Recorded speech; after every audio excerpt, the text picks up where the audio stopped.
that time has come for massive unification. To be more precise, this decision from ECOWAS to put Wawa in charge of this important activity within our meridional space, meaning Senegambia and Mali, it shows its will to reach the grassroots. And it's obvious that our sub-region, and I want to cite the Gambia, Guinea-Bissau, and Guinea, we share the same cultures, the same languages, the same religions, and the same traditions. So we are all one people that cannot be divided. And despite all, the independence era of the 60s left us with borders. But fortunately, those borders could not divide us people.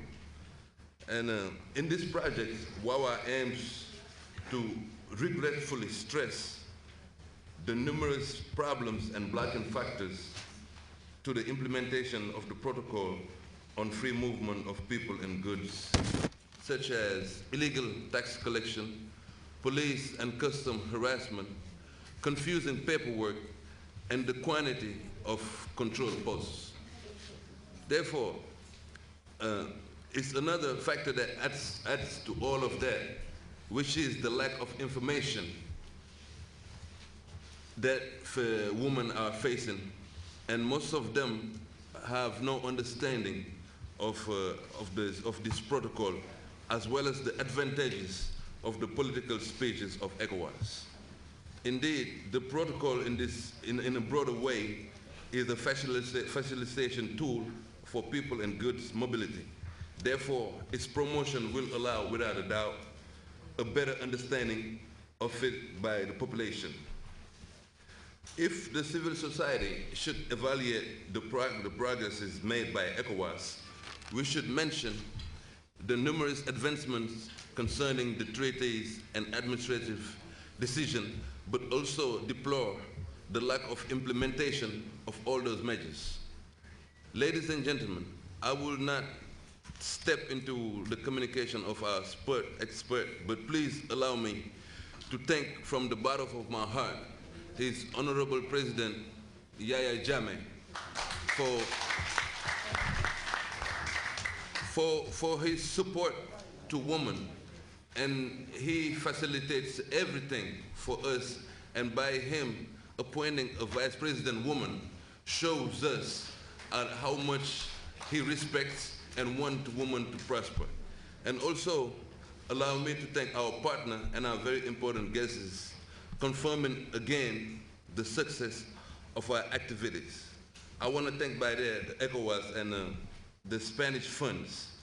And also, I'm proud of all of you, because without your presence and without your support, we wouldn't be able to do what we have done today.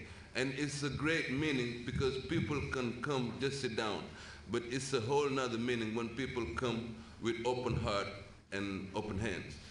From there, we'll now take a short music break. We'll be right back momentarily.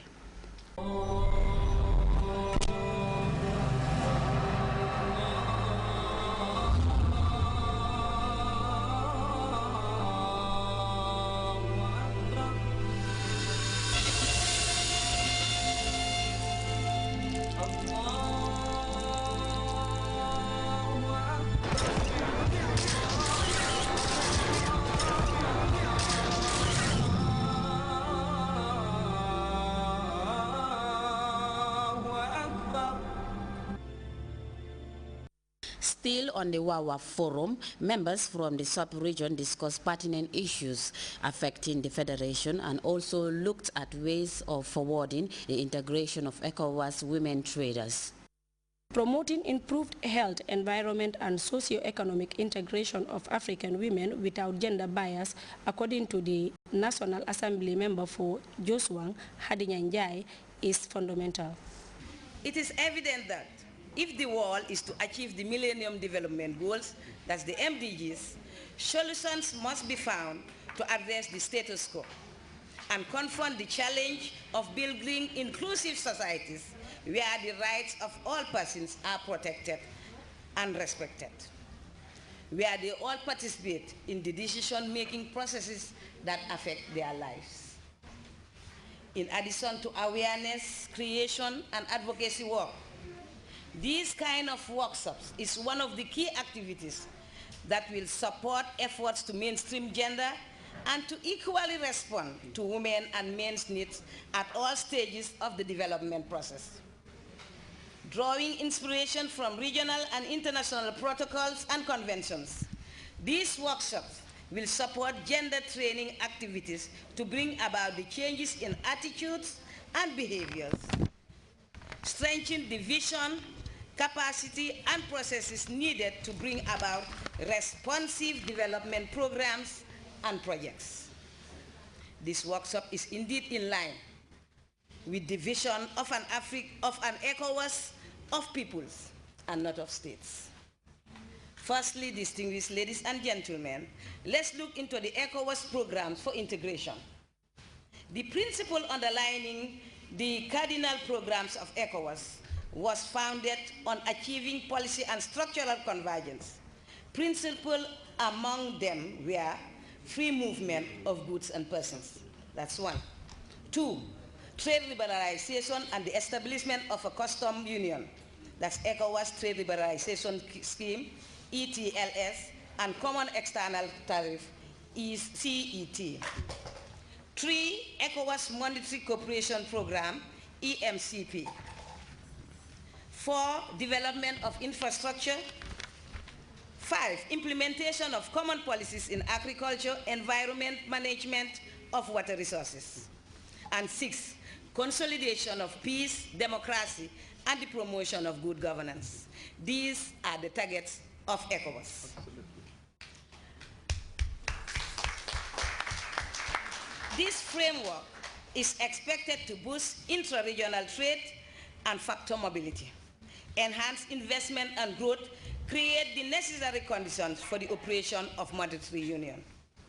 Distinguished ladies and gentlemen, let's limit ourselves to free movement of persons and goods. This is one of the fundamental areas the region has paid great attention to in its integration agenda. For free movement of persons and goods is the key element that can integrate the people of West Africa.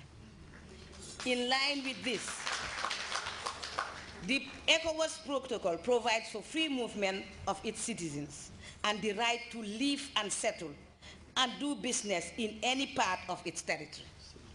Any part of the ECOWAS territory, you are free to settle, live, and do business. That's the right of all ECOWAS citizens. This is predicated on the theory that migration aids development and mobility of persons, goods, and capital, which is a vital component in promoting trade, product, labor, and financial markets integration. ECOWAS has therefore been busy putting in place various initiatives in this area, like the abolition of visas, introduction of ECOWAS passport, ECOWAS driver's license, ECOWAS brand card, the planned introduction of a Schengen-type visa within ECOWAS member states are some of them.